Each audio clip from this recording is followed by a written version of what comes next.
Level 1. The unemployed drifter. You're 24, you sleep in a Honda Civic, and in 12 years, you'll sell weapons to governments and retire owning the company that does it.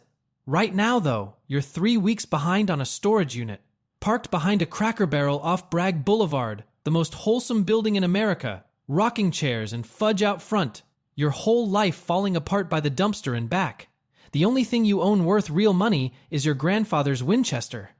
So you carry it into a gun counter to make rent. The man behind the glass is named Marcus. He looks it over for about 4 seconds.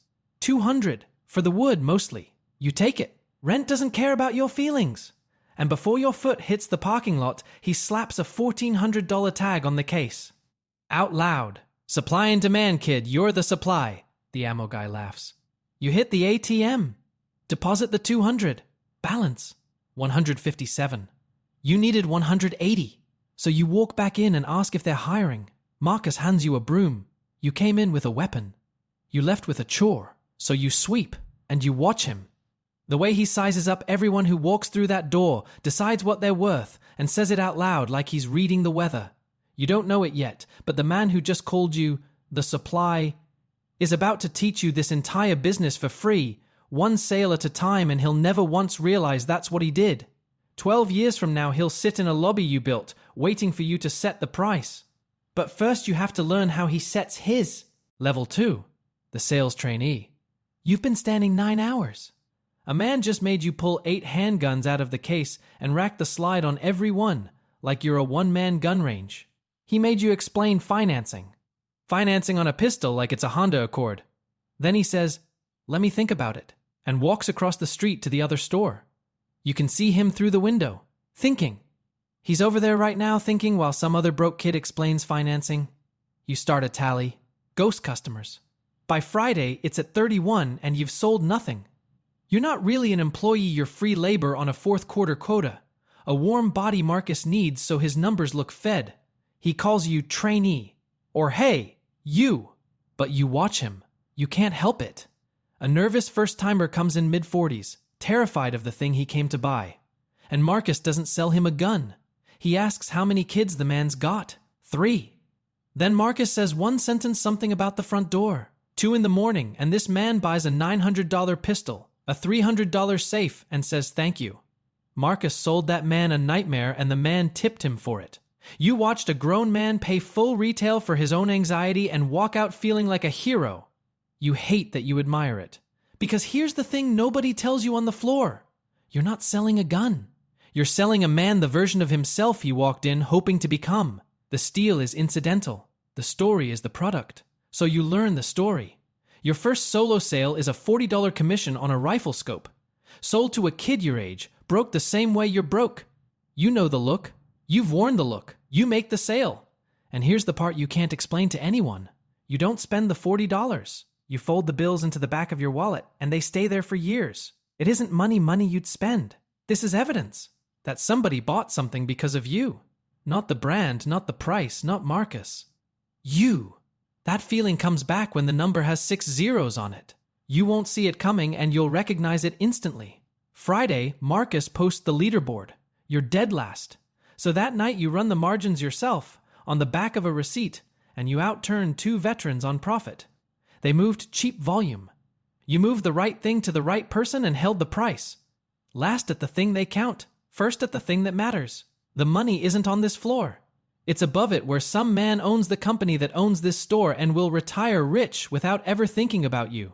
On aching feet, you decide you're going to be that man.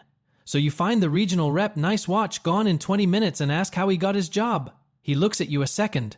Then, get your paperwork clean. Level 3, the firearms sales clerk. The man across the counter is leaning over it, telling you that you don't know who you're talking to, that he'll be waiting in the lot. You just denied his background check. You're holding the line anyway. Turns out get your paperwork clean was the whole secret. You got hired full-time, badged onto the store's federal license, and now you're the one who runs the check. The phone call that comes back proceed, denied, or delayed. You're the last human hand between a gun and whoever wants it. Most days, that's a formality you do 40 times without thinking. Today, it isn't. The guy filling out the form keeps glancing at another man in the parking lot. The form's for him. The money's for the other guy. That's not subtle. That's a man trying to buy a gun with a coupon held by a felon. It's a straw purchase, textbook, and you can feel it coming like weather. You mark it denied. He leans over the counter. You don't move. He leaves. You write it up. Then the ATF runs a routine audit, and everybody whispers like there's a body in the stockroom, especially the people who've done absolutely nothing wrong. That's how you spot the innocent in this business. They panic the most. The guilty ones bring coffee for the agents. Then it pays off. 2 weeks later, the guy you denied his man in the parking lot gets picked up 2 counties over. Felon in possession, plus what he did with it. Your denial is in the report. A detective calls the store to confirm the date, and your manager looks at you differently after that. Because you understood the thing most clerks never do. The gun on the wall is worth a few $100s. The license that lets you sell it is worth everything. The paperwork isn't the boring part of the business. The paperwork is the business. Then a man walks in you've never seen. Suit, no tie, contractor laminate still clipped to his belt. He doesn't browse. He buys 40 identical pistols for a police department contract, signs something thick, and pays more in one transaction than the store nets in a good month. He doesn't even take them with him. You're standing there holding a broom, watching a man buy guns in bulk like it's Costco, and you finally see it the floor was never the business either. You catch him at the door and ask for a card. He hands you one without slowing down, already gone, already onto something you can't see yet. Level 4. The defense sales representative. You've just lost your 3rd bid in a row, and you finally understand why. You've been selling to a person. There is no person. You called the card. They hired you junior rep, tactical gear, and sidearms, selling to police departments and small agencies. And there's no customer here. There's a committee. There's a budget written by someone you'll never meet. And there's one person who decides everything. And it isn't the chief, and it isn't the captain. It's the sergeant who writes the specification. He doesn't sign the check. He just describes, in language so boring nobody reads it, the exact product that's going to win, which is exactly where he hides the answer. Everyone else rubber stamps his paragraph. You keep losing because you keep selling features. Better grip. Better warranty. Nobody cares. The spec picked a winner before you walked in, and it wasn't you. And the rest of the job is a world nobody warns you about. The demo day where a SWAT team drags your holster through the mud, and your sidearm jams once in front of everyone, and you just nod, like you planned it. Yeah, that's the, mud resistance feature. Your commission is evaporating in real time, and you're out there doing improv in a polo shirt. Then you stop losing. You find a sergeant at a smaller department, and instead of pitching him, you help him.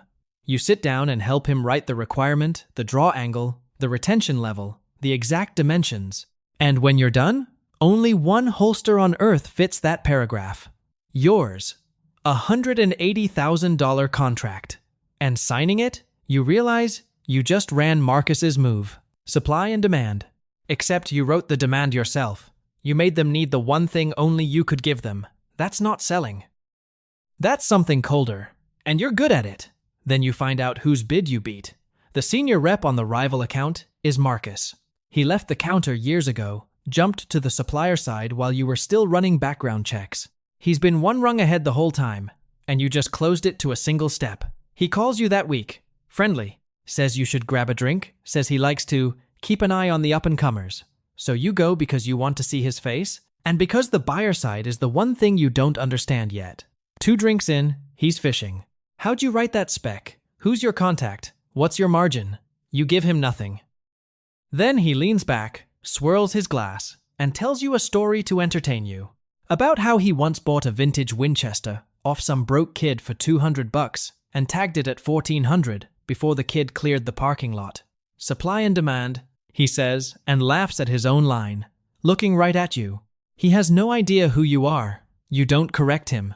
You order another round and ask, very casually, how the procurement office on the buyer side actually makes its decisions. Because that's where you're going next. Not to sell to the committee, to become it. Level 5, the weapons procurement officer. There's a $60 steak going cold in front of you, bought by a man who wants something, and you are going to eat all of it and sign nothing. You've gotten very good at this. You cross the table. You're a procurement officer now, first for a state agency, then a federal program office, which means the reps who used to ignore you suddenly remember your birthday. One sends a fruit basket, like you're recovering in a hospital. And in a way you are. You're recovering from being poor. They've learned the hard way. You are the paragraph now. You write the demand. They are the supply. And one of them is Marcus. The machine on this side is uglier than it looked from outside. There's the language about full and open competition that everyone says with a straight face while writing the specs to favor a friend. And then there's September, end of the fiscal year, when offices that didn't spend their allocation panic and shovel money out the door before midnight on the 30th because in government, if you save money, they punish you by giving you less next year. Read that again. You get in trouble for not spending. It's the only job on earth where being responsible can get you fired. You learn fast which vendor actually delivers, and which one wins clean on paper and falls apart the first time someone uses the thing in the rain. A vendor you favored a guy you liked ships defective lots, magazines that crack in the cold, and it's your name on the award, your signature. So you do the thing that costs you politically and protects everyone downstream.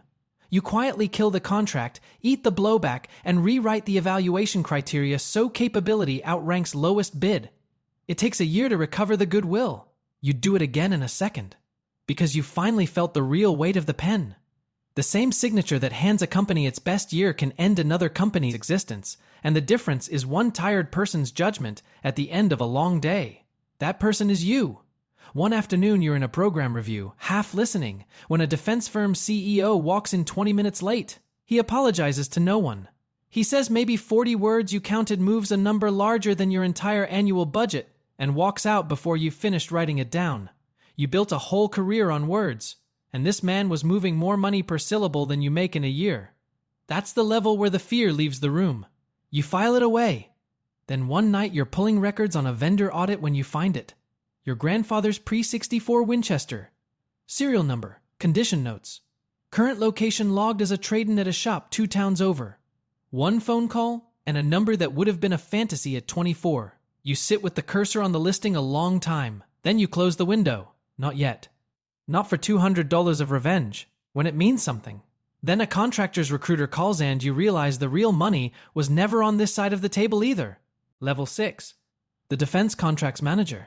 You have 4 minutes. You're doing 80 in the breakdown lane with a 400-page proposal riding shotgun like a hostage.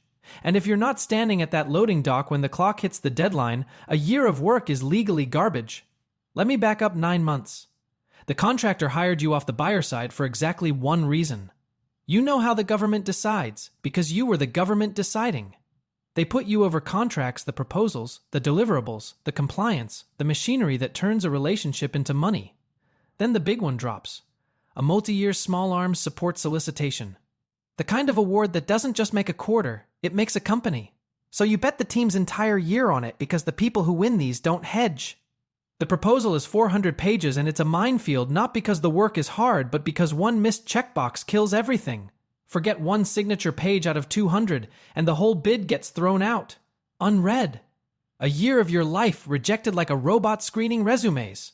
And the robot is a checkbox. 3 days before submission, your key subcontractor walks. Just walks. Pulls their pricing, leaving a hole in the section that depends on them. You don't sleep that week. You resource the package, renegotiate at gunpoint pricing, rebuild 40 pages, and drive it to the dock yourself because you don't trust a courier with your year. 4 minutes to spare. You make it. You win. The award is bigger than every deal of your life stacked together. And standing in the parking lot afterward, there's always a parking lot you reach into your wallet, and there it still is. $40, folded soft, from a rifle scope you sold a broke kid a lifetime ago. Same feeling, exact same feeling, just with 6 more zeros. When the costs clear and the subs are paid, what's left is the first money you've ever held that wasn't already spoken for. Not owed to a storage unit, not owed to a card. Yours. You should feel free. You don't. Because the win comes with audits, oversight, a name big enough to be a target instead of a nobody. You traded the fear of being too small for the fear of being seen, and nobody warned you that's the worst one. The contract is a cage with a really good view. You do one thing for yourself. You buy the rifle back. You call the shop and pay $1,900 for the Winchester Marcus took for 2. The shop figured out what it was worth somewhere in the years between. And you don't argue. You waited 12 years just to overpay on purpose. You feel almost nothing. The number was never the point. You hang the rifle on your office wall, unload it, and go back to work. Then a boutique outfit calls about the international side. Foreign militaries. Margins that don't sound legal. You sit on it a week, ask 2 people you trust, and they both say the same thing. If you're asking, you already know. You say yes before you finish the math. Level 7. The International Arms Broker. It's 2 a.m, you're on the phone across 3 time zones, and a deal you spent 2 months on dies in 1 sentence. There's been a coup. You knew before the news did. In this business, the news is always the last to know. The anchor's still loading the breaking news graphic and you've already rebooked the cargo. You hang up. You don't even curse. You start over. The international side is everything the contracts were, multiplied by one thing nobody warned you about. The paperwork can now put you in prison. Not fined, not frozen. Prison. The forms went from boring to felonious and nobody sent a memo. First month, a broker slides an end-user certificate across a table in Vienna. The destination country is right. The routing notes are not. 1 line, 3 words wrong. Everyone else in the room is already reaching for a pen. You push it back. You walk out of 3 months of work in about 90 seconds. No speech. Just the folder closing. Get that wrong even once, and your name isn't on an invoice anymore. It's on a federal indictment. So you read every certificate yourself. Every line. The deals are 9 figures now, and you still do the paperwork by hand like a clerk, because the clerk is the only version of you that never got anyone killed. The rooms are seductive. There's the consultant near every deal whose finder's fee is structured just carefully enough to be a bribe wearing a suit. There's the man you'd have killed to sit near at 24 now offering you a fortune over dinner, and for the first time, you don't want to be in the room. Then the test arrives. A deal lands with margins that make your accountant lightheaded. But the end-user certificate doesn't smell right. The buyer's too eager, the routing too clean.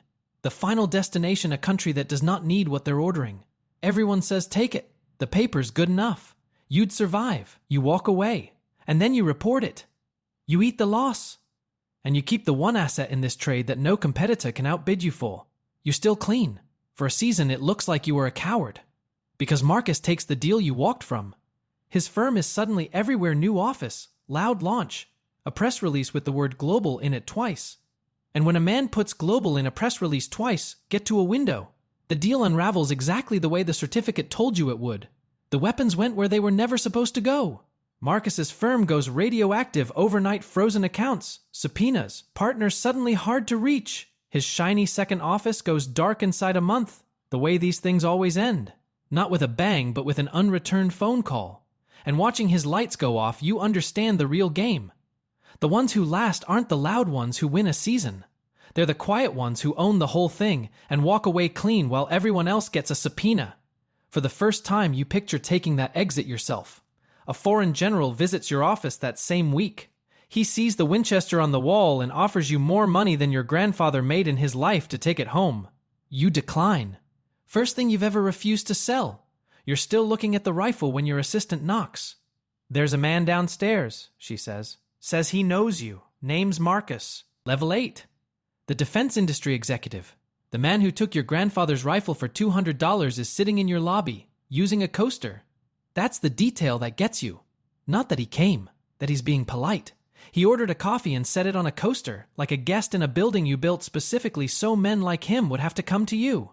You absorbed a competitor last year. You're an executive now, a real one. The kind who walks into a program review 20 minutes late and moves numbers. You take your time coming down. And you notice that you take your time and that you didn't used to be able to. Marcus pitches you a partnership. His relationship's your infrastructure. He's careful, he says partnership instead of merger. And never once says synergy, which tells you somebody coached him. You don't learn restraint like that on your own. They send you to a consultant for it. He talks about the deals that survived his collapse, the contacts who still take his calls. He's selling you the version of himself he needs you to buy. You let him finish. Then you ask one question. How clean is your book? He doesn't answer it. He pivots back to the access, the relationships, the upside. He names 2 ministries you've both been chasing. The pivot is the answer. You already knew anyway. You've tracked his firm for 2 years through shared agents and one very honest compliance officer at a conference bar who'd been drinking since the afternoon panel. His book is a crime scene with good lighting. There's nothing here for you, just liability wearing his old confidence. You tell him you'll think about it. He thanks you. On his way out, he even compliments the rifle on the wall. Hell of a piece. Where'd you find it? And he has no idea it's the one he stole, that it traveled 12 years and came home to hang above the head of the kid he laughed at. You let him not know. That's the cleaner revenge. He doesn't get to be part of the story. He doesn't even get to be the villain anymore. He's just a man who made a coaster of your bar and left. But here's the part that scares you, the part you don't say out loud. The dread doesn't leave when he does. Because you're not afraid of Marcus. You stopped being afraid of Marcus years ago. You're afraid of becoming him. Of the day the fear goes quiet and you stop reading the certificate yourself and you start believing your own press. He didn't fall because he was evil. He fell because he stopped being scared at the exact moment he should have been most careful and never noticed the lights going out. 3 weeks later, an email lands from a private equity group that rolls up defense and aerospace firms. They want yours. The number is real enough that you read it 3 times and close the laptop without answering. Because you already know the only question that matters isn't the number. It's whether you can take it and still be someone you'd shake hands with, and you don't know yet. Level 9.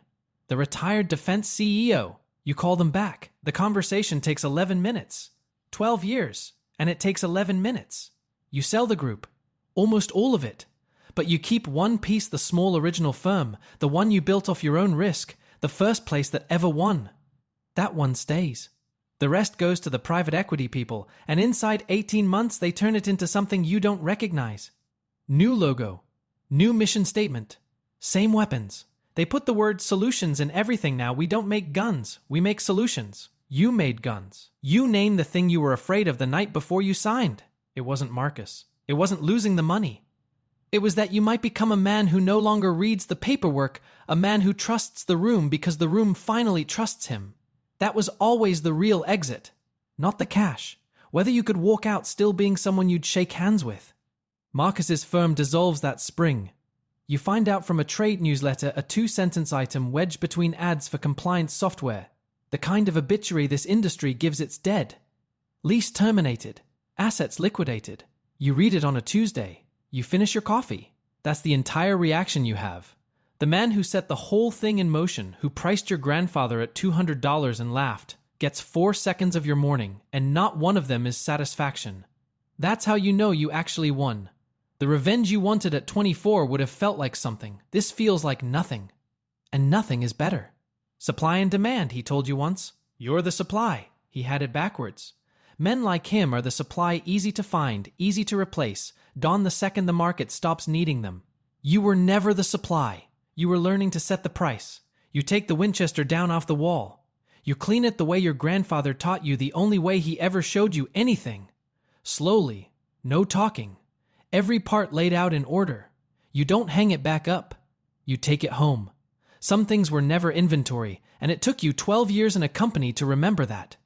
You go into the original firm twice a week now. You read the contracts when you feel like it. Your operations director handles the rest.